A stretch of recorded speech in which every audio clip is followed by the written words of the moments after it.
नमस्कार। Stories with सत्यम में आपका स्वागत है। आज मैं आपको सुनाऊंगा गौरी शंकर रैना की लिखी कहानी हाईवे।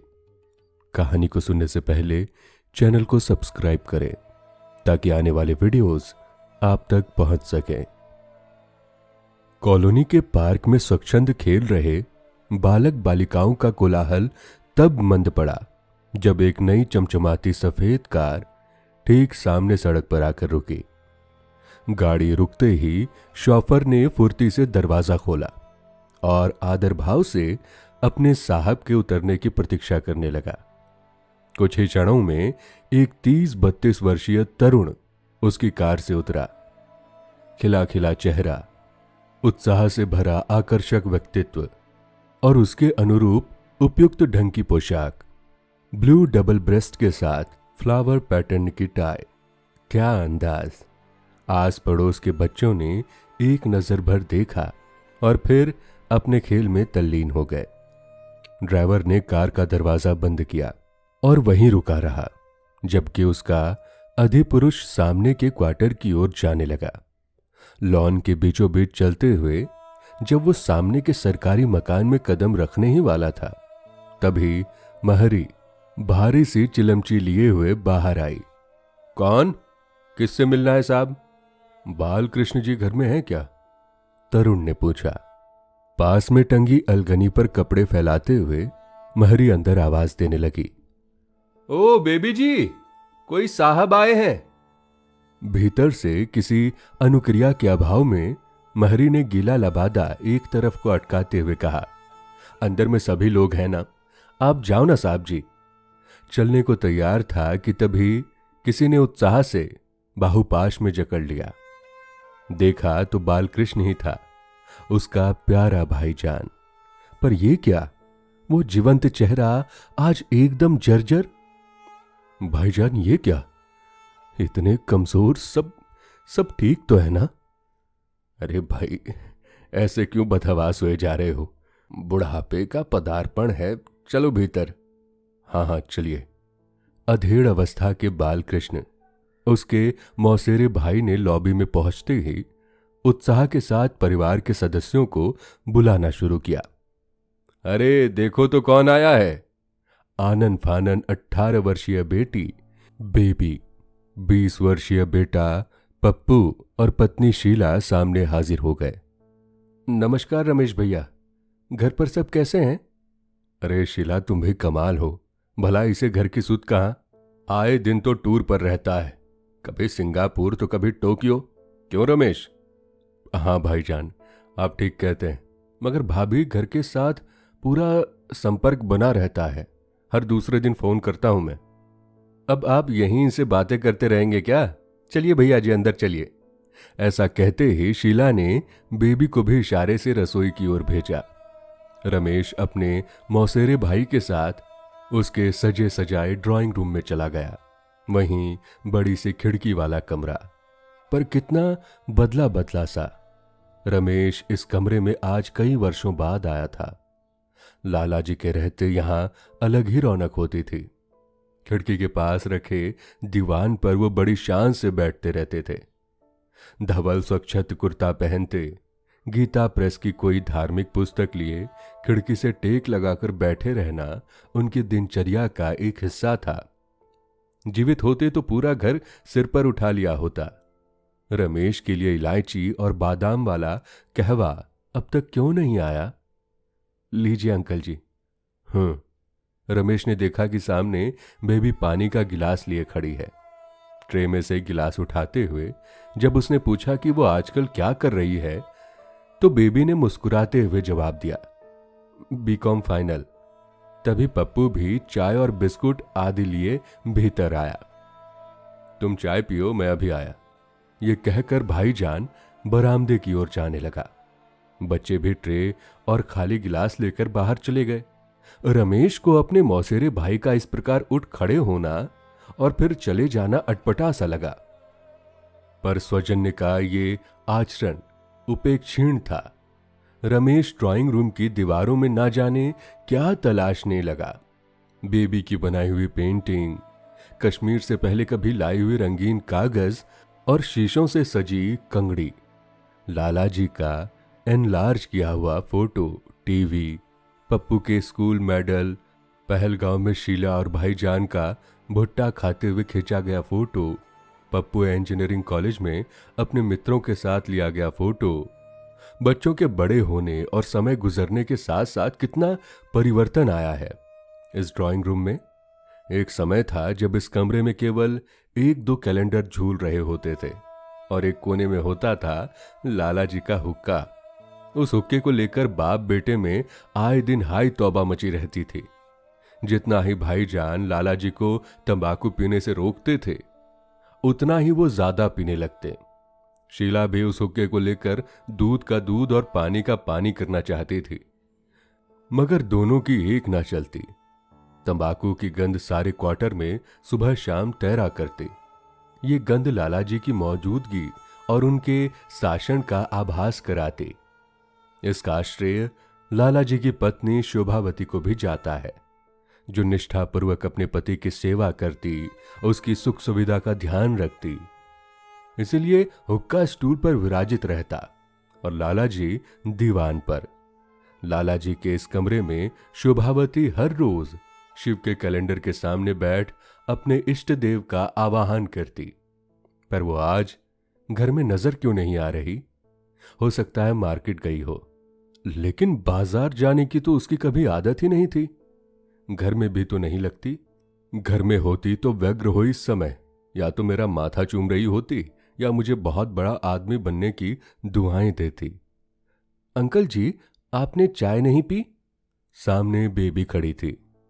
जी आप चाय पी लें, पापा अभी आते ही होंगे। पर वो हैं कहाँ?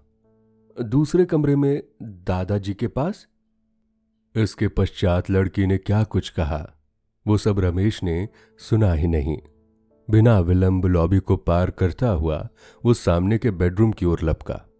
बेडरूम में पहुंचते ही उसके पैरों की गति अवरुद्ध हुई। देखा, उसकी चहेती मौसी निशब्द उसकी प्राण रहित पक्षी जैसी रोगाशय पे पड़ी थी। ग्लूकोज की बोतल स्टैंड में टंगी थी। शोभावती के जर्जर जीर्ण अवस्था में पड़े रहते साफ मालूम हो रहा था कि उसे अब तक कई ड्रिप लग चुके थे। क्या ये वही मौसी है जो बेरामुल के गांव में साल भर का धान अकेली कूटती थी और थकने का नाम तक नहीं लेती थी? कड़ाके की ठंड में बर्फीली सड़कों पर मीलों तक का सफर पैदल तय किया करती थी। रमेश को लगा कि वो सुन्न होता जा रहा है और पसीने से तरबतर उसकी काया कांपने लगी।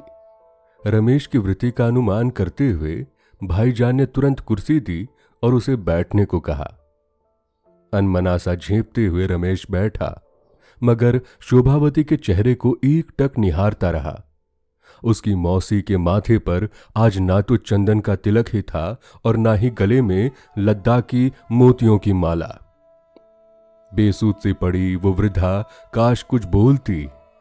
इसकी कभी ना खत्म होने वाली बातें विस्मृतियों में तो नहीं खो सकती।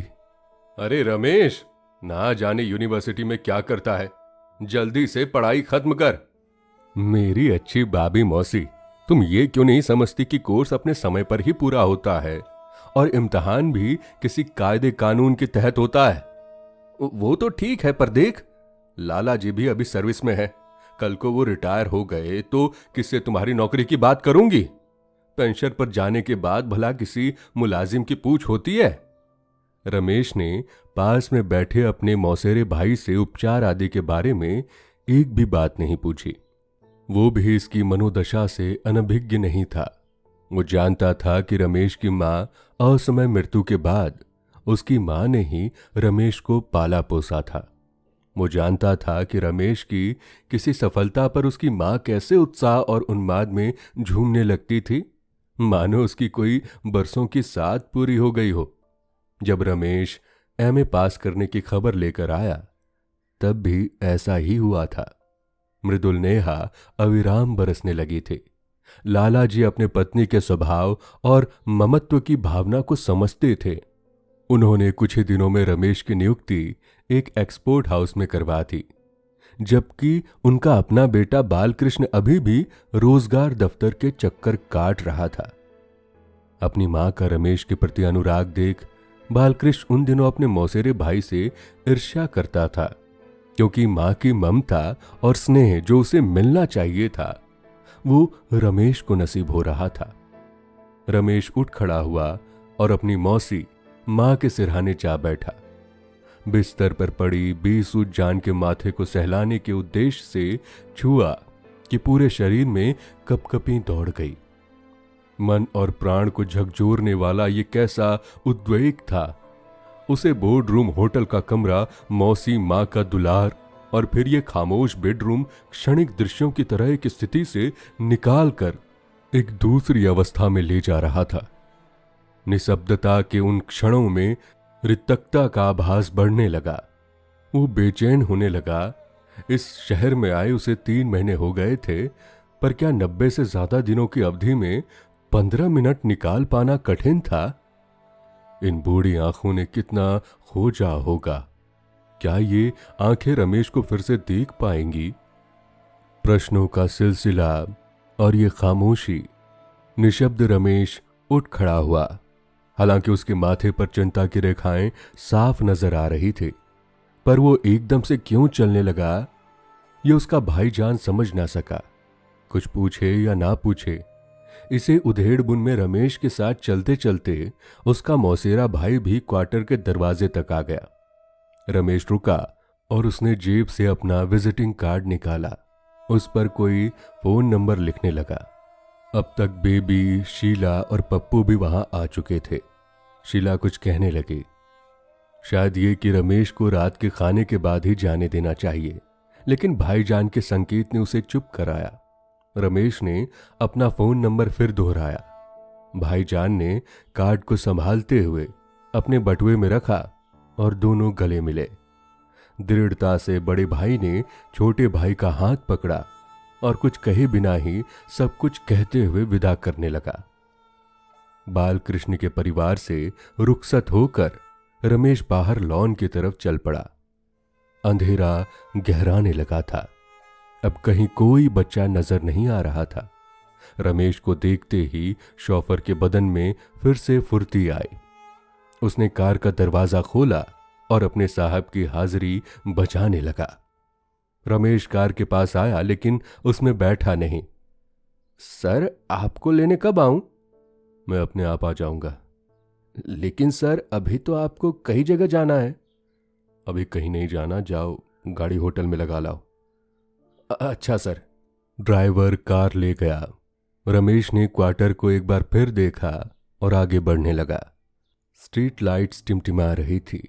मौसम में नमी और दूर दूर तक चुप्पी। खाली सड़क पर रमेश के कदमों की आहट तीव्र होती गई। उसने अपनी टाई की नॉट ढीली की। कमीज के ऊपरी 2 बटन भी खोल दिए। फुटपाथ पर बैठे किसी भिखारी ने आवाज लगाई। रमेश ने कनखियों से उसे देखा और चलता रहा। कोट का बटन खोला। जेब से रुमाल निकालकर माथे को पोंछने लगा। हवा कुछ तेज बहने लगी। हाथ का रुमाल एक झोंके के साथ किसी झाड़ी में उलझ गया। उस तरफ कोई ध्यान दिए बिना ही रमेश बढ़ता रहा। उसे अपनी प्रतिष्ठा, अपना पद सब बेमानी लग रहा था। बिना किसी लक्ष्य के वो चलता रहा। अब वो बाहर हाईवे पर आ गया था। लंबा चौड़ा राजमार्ग, बेमकसद मंजिलें। उसने बाएं देखा ना दाएं, बस अपनी सीध में चलता रहा, ना जाने कब तक। तो दोस्तों, ये थी आज की कहानी। आशा करता हूं आपको कहानी पसंद आई होगी। यदि हां, तो चैनल को सब्सक्राइब कर हमें सपोर्ट करें। आपका कीमती समय देने के लिए धन्यवाद। फिर मुलाकात होगी एक नई और दिलचस्प कहानी के साथ, सिर्फ स्टोरीज विद सत्यम पर।